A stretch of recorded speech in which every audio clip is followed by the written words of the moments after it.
มื้อนี้มากินน้ำยมเนาะนี่ยมอันนี้มันสบายดีเนาะพี่น้องเนาะมื้อนี้ลางานเนาะนี่ได้มังยมพี่น้อง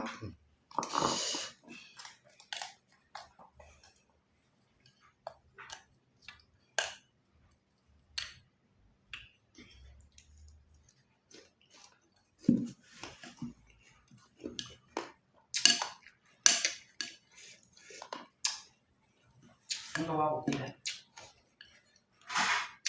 ยังบ่ได้พี่น้องให้หักคอฮะ